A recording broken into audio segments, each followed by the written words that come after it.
again, my name is Amber Viola. Thank you so much for having me here. It's such an honor to be at this campus, to be able to speak before you on MLK Day. So I want to tell you guys a funny story. So my birthday was on Tuesday, so I just turned 40, so yay.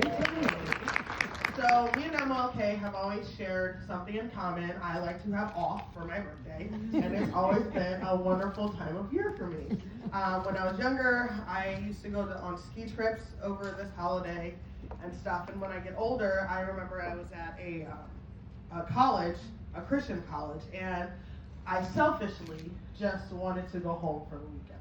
You know, it wasn't anything real deep. I wasn't trying to make it deep. I just wanted to go home, see my mom, see my brother, you know, hang out with some friends. And I remember talking about how, you know, we were getting off this day, and if the school had off, then we had off. So I was like, all right, cool, so I'm gonna have off. Come to find out, I did not have off. So your girl was a little upset.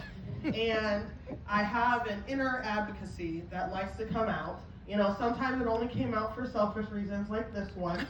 But this was one of the first times that I remember really like having to stand on my own 2 feet and having to really dig deep and be like, okay girl, you dug yourself in this hole, now you gotta do a whole presentation.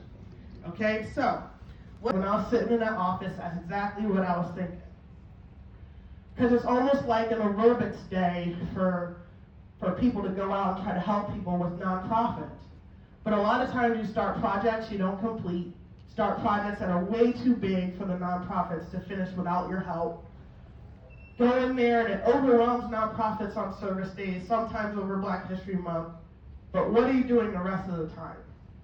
What are you doing the rest of the time of the year when you're just helping your neighbor? You know, your one neighbor that keeps getting citations from the city, but everybody else's yard is crappy too.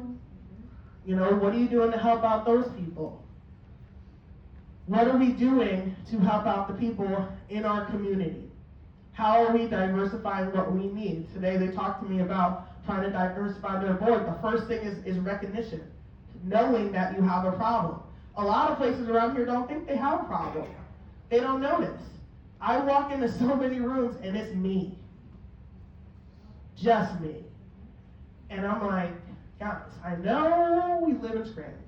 I know we live in NEPA, but there should at least be 5 of us in a room this size. I don't know all the math, but you guys can figure it out. So I want to leave you with that challenge today to be the change. Thank you. Freedom, right? And it was just so many little things like that that we noticed and we saw, and unfortunately things like that I experienced here.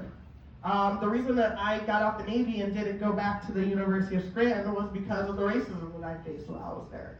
I had to pay to get into parties when I went with my Black friends. And I don't know about you guys, but when you're 18 years old, okay, and you're with your group of friends and you just came into a party with white people and it was fine, now you come in with some Black people, it's not fine. Or you're not allowed to go places. Or you're in class and people ask you, did you get in because of affirmative action? No, I got in because I'm smart. Unlike you, because your daddy went here. You're a legacy, but we're not going to talk about that, are we? Those are the things.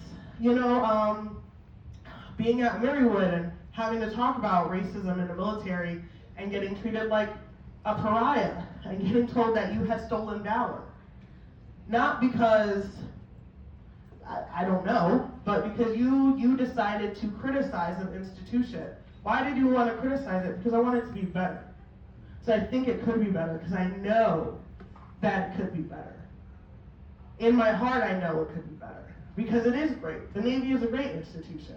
And we see that all the time, even when we do stupid stuff. We see that it's great. But it could be better. The same way that Marywood could be better. Same way that Penn State could be better. We could all be better. And something that I love about this area is our population is about 77% white here. So having diversity is hard. It's not that easy in a place like this. And it takes effort. And it doesn't just take effort, it takes recognition. It takes recognition to recognize those little things that happen to your students around here on campus, that happen to your Black students.